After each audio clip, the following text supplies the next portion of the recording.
making the invisible visible, black women 365 days of the year. Each day will spotlight a remarkable woman whose story has shaped black, British or global diasporic history. Women whose achievements are too often overlooked. Through these daily short films, we create a living, breathing archive of leadership, creativity, resistance and legacy. Let's begin. Hello, I'm Niquelle LaTouche. I'm an artist, educator, and producer from East London via Dominica. I am committed to cultural cohesion, equity, and creative collaborations. And I founded Niquelle LaTouche Arts and It Takes a Village Collective, which really are about empathy building, challenging normative ideas, and bringing people together through the arts and, social change. I've come from an English teaching background, but I've always been an artist and educator at the same times. And now I'm fiercely committed to inclusion, trauma-informed practice to kind of shift cultures and create change. My day to day is usually about introspection. I always start the day kind of looking inward and thinking about systems at play that are attached to me in my own identifiers. I tend to navigate the world with the positive lens on humans and our ability to kind of find connection and find empathy and compassion. And I really go into whether it's a corporate space, schools, educational spaces, or producing events, and take quite a trauma-informed lens on everything. I always assume the behavior is separate from the individual and query the other side of the conversation to make me kind of think about how we can ultimately find commonality. But yeah, whether that's through art or anything that I do, that is definitely where I do that on the daily.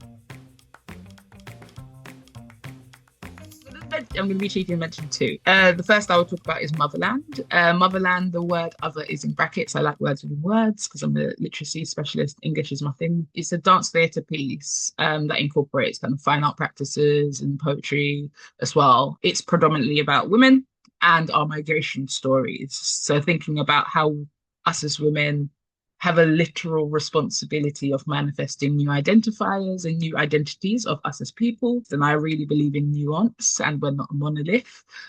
So this was to kind of celebrate some of the through lines that I've seen between the continent of Africa, the French Caribbeans, and kind of Jamaica, and then the East London kind of grime drill sounding space in the UK, and seeing the migration stories in those stories, but also where the women have affected shifts and change and found space.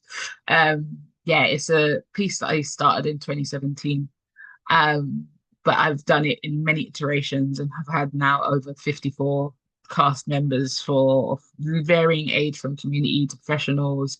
And the through line that gathers everyone is interrogating the question, where are you from? And really thinking about that in a kind of wider picture. And the other project would be definitely building a hip hop theatre school from scratch.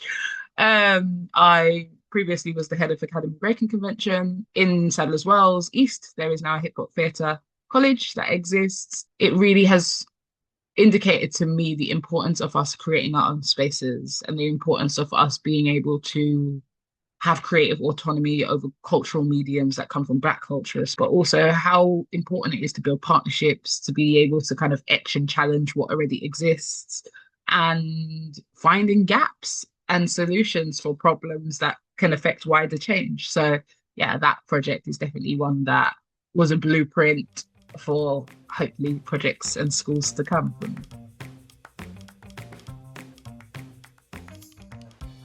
That, and it's something that I also didn't know until I was 30, how important my neurodivergence has helped me find my superpowers. I was late diagnosed with ADHD in 2024. I have had such an opening in terms of why I've been so committed to inclusive practice. So I'm a big believer in kind of challenging the language, challenging the practices. And I think that revelation to myself has really reinforced the fire and commitment to like open up space and really fiercely now advocate for the community that I have been my whole life.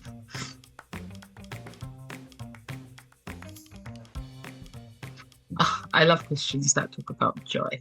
I think joy is such an important part of our Black experience. Particularly community is where I live. I'm a big believer in holding circles, believe in the village mentality. I really do center nutrition and thinking about sleep and thinking about rest in more radical ways than just let's get to burnout and then we sleep.